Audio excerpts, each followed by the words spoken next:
ইসলাম Saudi আরব থেকে বের হয়ে ইরাকে ঢুকেছে, ইরাক থেকে বের হয়ে ইরানে ঢুকেছে, ইরান থেকে বের হয়ে পাক ভারতে এসেছে।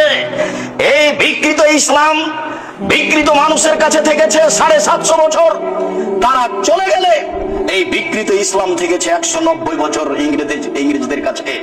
তার উপরে এই ভূখণ্ডের উপরে থেকে যে দীর্ঘদিন যারা পাকিস্তান থেকে দেশে এসে রাজত্ব চালিয়েছিল তারা সবাই ছিল শিয়া। মিস্টার জিন্না শিয়া, মিস্টার লিয়াকত আলী শিয়া, প্রেসিডেন্ট আইয়ুব শিয়া। তাদের হাতে দিন ধর্ম থেকেছে, ক্ষমতা তাদের হাতে থেকেছে।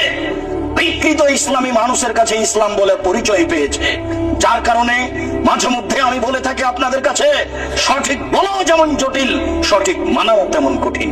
কেন? সঠিক কথাগুলি বেঠিক কথাগুলি দুটাই আরবিতে লেখা আছে। আরবি বুঝে জাতির সামনে বলাও জটিল, কেননা যখন আপনি সঠিক বুঝেছেন তখন জাতি তো ধর্ম মনে করছে আর একটা। আপনি যদি বলেন সমাজ আপনারটা মেনে নিবে না, সমাজ রি করে উঠবে। তারা বলবে এই কেমন আলেম বাপ দাদার ধর্মকে বিকৃত করতে এসেছে।